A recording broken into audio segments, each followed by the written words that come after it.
Avant, je faisais beaucoup de gros challenges, style la traversée de la Manche, le détroit de Gibraltar. Et à un moment donné, je me suis dit, c'est bien de nager et de me faire plaisir, mais pour une cause, c'est encore mieux. La choroïdermie est une maladie qui entraîne la cécité. Pour moi, c'est un peu la symbolique justement des gens qui sont enfermés dans une prison et qui ne voient qu'à travers une petite cellule.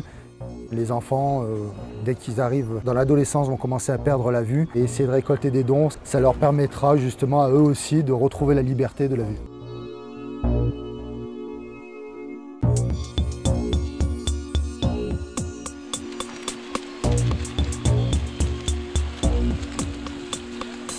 Faire parler de la maladie et les faire connaître au niveau des pouvoirs publics, c'est par le biais justement de la communication qu'il y a autour, avec la presse qui va présenter le défi, le challenge. Sur place, le jour de la traversée, le choroïdermie est présent, ils ont un stand, ils parlent de la maladie, ils arrivent à récupérer des dons, ils vendent des objets.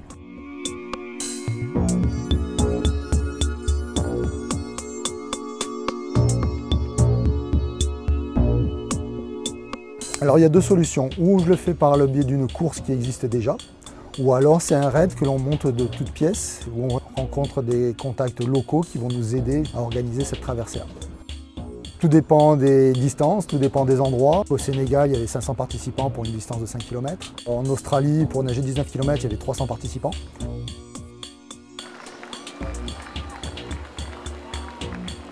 Là, l'objectif n'est pas de gagner, l'objectif est d'aller jusqu'au bout, d'arriver.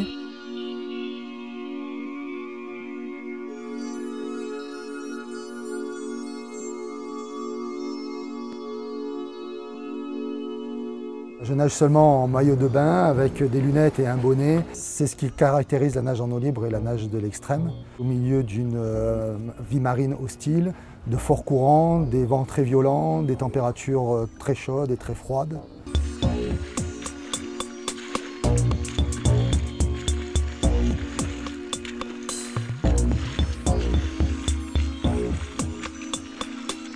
Alors à ce jour, j'ai recensé une quarantaine d'îles-prisons à la nage.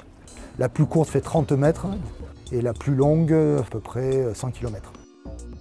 J'en ai effectué plus d'une quinzaine et il m'en reste encore quelques-unes à faire à travers le monde. Ça va m'amener sur les États-Unis, ça va m'amener dans l'Amérique du Sud, en Australie encore, en Europe. Nager, c'est un sentiment de liberté et d'évasion. Donc m'évader, c'est un plaisir.